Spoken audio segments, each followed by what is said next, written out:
Morning students, आज के इस वीडियो में आप सभी का स्वागत है। और आज का ये जो वीडियो है इसका टॉपिक है digestion and absorption of food, अर्थात भोजन का पाचन एवं अवशोषण। यह जो टॉपिक है यह बीए होम साइंस द्वितीय वर्ष के छात्राओं के लिए और बीएससी होम साइंस प्रथम वर्ष की चलने वाला जो विषय है मानव शरीर क्रिया विज्ञान, उसके अंतर्गत इस चैप्टर को हम पढ़ रहे हैं। डाइजेस्टिव सिस्टम जो हम पहले पढ़ चुके हैं उसी के अंतर्गत उसके आगे का part digestion and absorption of food आज हम पढ़ रहे हैं। तो डाइजेशन क्या होता है और फूड के डाइजेशन में जो ऑर्गन पार्टिसिपेट करते हैं या डाइजेस्टिव सिस्टम में जो ऑर्गन काम आते हैं उनके बारे में हम पहले डाइजेस्टिव सिस्टम के अंतर्गत पढ़ चुके हैं। पाचन तंत्र के अंतर्गत हम सभी अंगों के बारे में, पाचन से संबंधित अंगों के बारे में हम जानकारी प्राप्त कर चुके हैं। यहाँ पर हम पढ़ रहे हैं कि जो फूड होता है, जो भोजन है, उसका जो मेजर कंपोनेंट्स हैं जिनका डाइजेशन होना है, कौन कौन से ऐसे पोषक तत्व हैं, वो हैं carbohydrate, protein, fat, vitamin, minerals और वाटर। ये मेजर कंपोनेंट हैं जो फूड में प्रेजेंट होते हैं और इन्हीं का डाइजेशन और एब्जॉर्प्शन होता है डाइजेस्टिव सिस्टम के द्वारा। अब हम पहले ये चर्चा कर लें कि डाइजेशन होता क्या है या पाचन होता क्या है। तो पाचन जो है यह वह प्रक्रिया है जिसके द्वारा जटिल भोज्य पदार्थ को या खाद्य पदार्थ को सिंपलेस्ट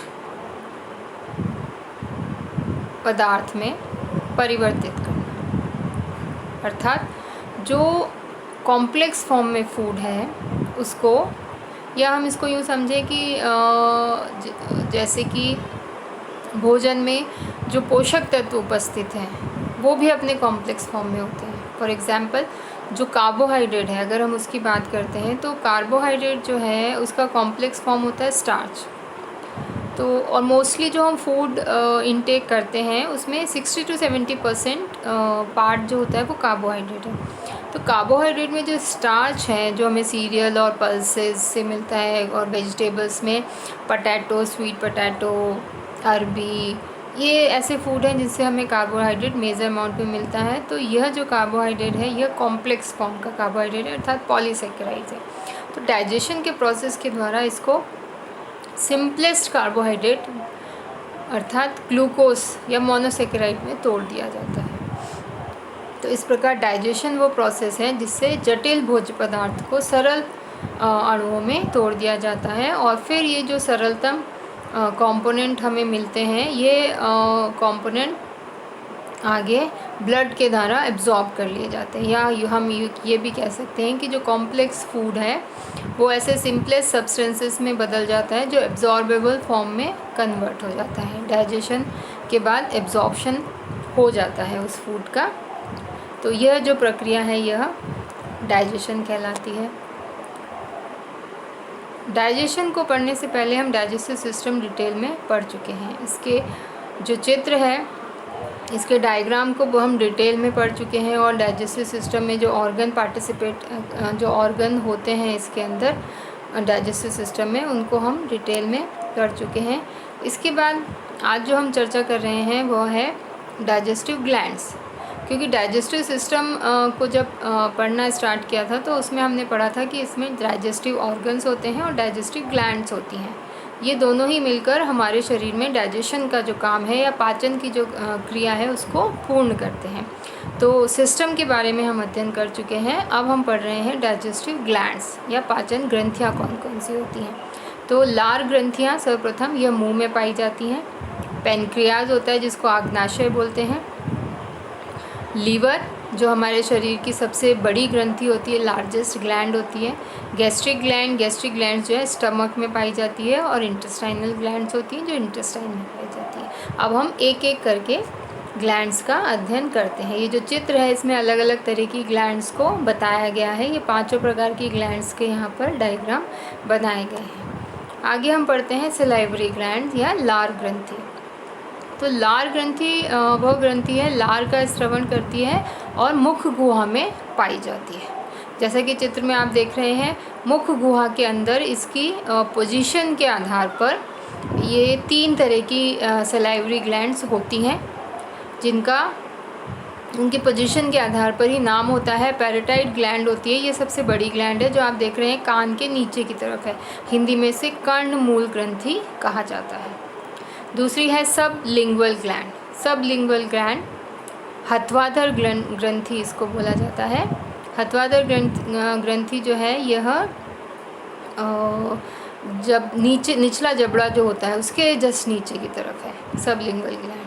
फिर sub maxillary gland. Sub maxillary gland जो होती है इसे जीवाधर ग्रंथि बोला जाता है, और यह जो जीवाधर ग्रंथि है यह जीभ के नीचे पाई जाती है। तो इस प्रकार ये 3 ग्रंथियाँ हैं जो पेयर्स में होती हैं। तो यह जो ग्रंथि है यह लार का स्रवण करती है, और लार के बारे में या लार के फंक्शन क्या होते हैं उसको हम थोड़ा सा समझ लेते हैं कि यह जो ग्रंथि है ये लगभग एक दिन में 1.5 लीटर तक लार स्रावित करती है।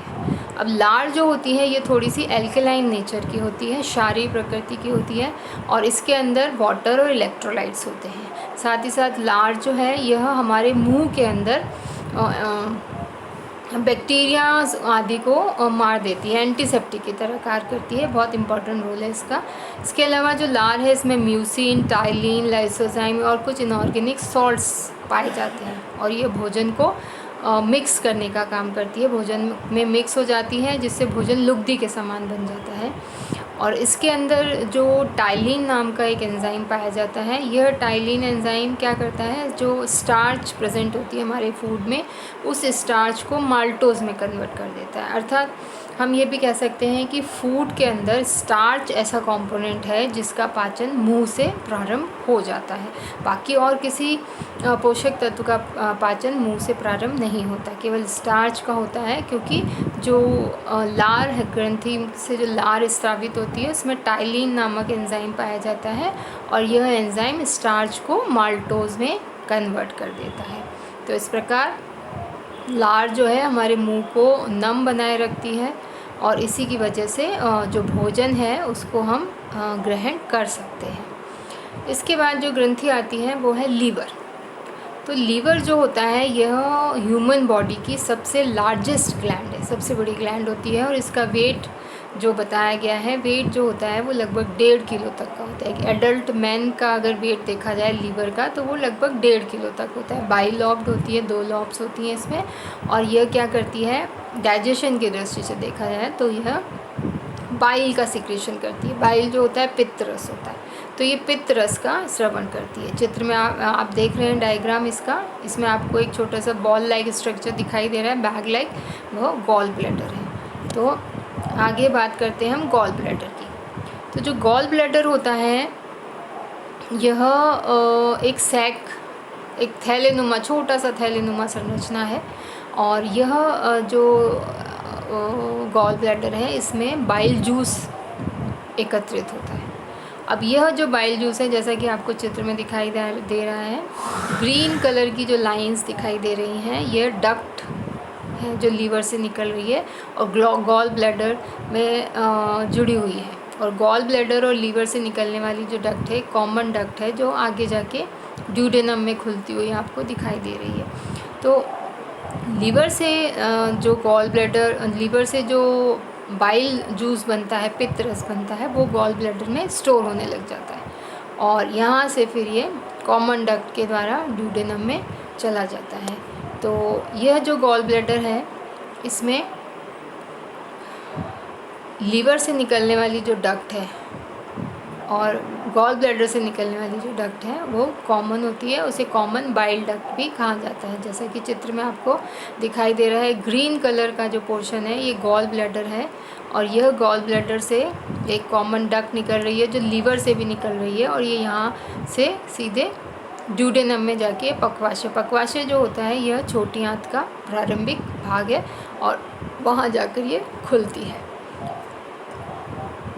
इसके बाद जो बाइल डक्ट की ओपनिंग और आग्नाशय ग्रंथि जो होती है, आग्नाशय ग्रंथि और जो पित्ताशय ग्रंथि की जो डक्ट है, वाहिनी है, पित्ताशय वाहिनी और आग्नाशय वाहिनी, ये दोनों ही एक कॉमन डक्ट के द्वारा पक्वाशय में खुलती है, जिसे और वहाँ पर इसको खोलने और बंद करने के लिए स्फिंक्टर्स पाए जाते हैं, जिसे स्फिंक्टर्स ऑफ ऑडी बोला जाता है।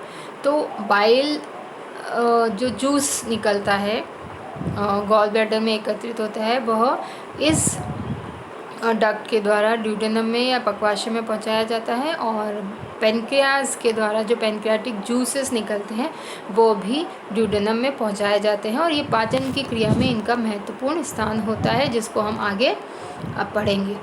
इसके बाद आती है ग्लैंड पेनक्रियाज। पेनक्रियाज होती है आग्नाशय।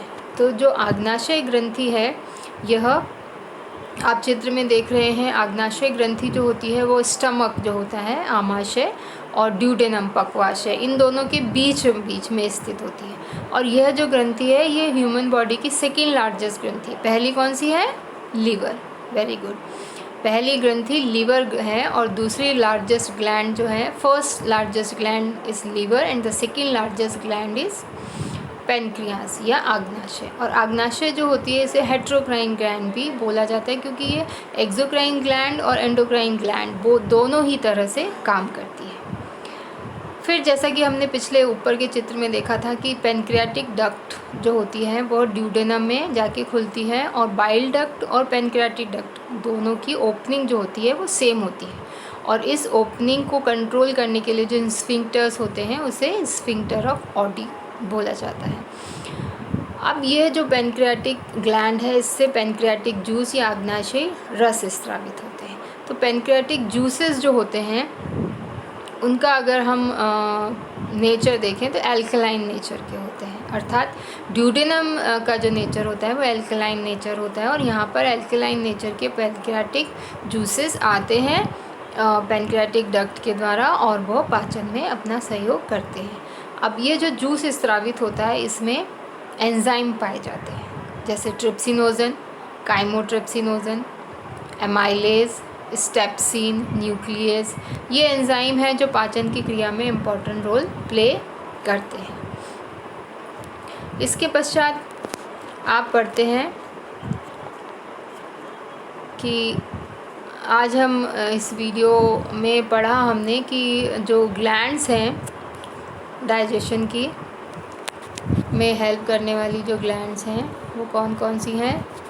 लार ग्रंथि, लीवर, गॉल ब्लैडर, पेनक्रियाज, इसके अलावा गैस्ट्रिक ग्लैंड और इंटेस्टाइनल ग्लैंड। इस नेक्स्ट वीडियो में इसी को हम कंटिन्यू करते हुए नेक्स्ट वीडियो में हम पढ़ेंगे कि डाइजेशन जो है वो क्या होता है और एब्जॉर्प्शन क्या होता है। धन्यवाद।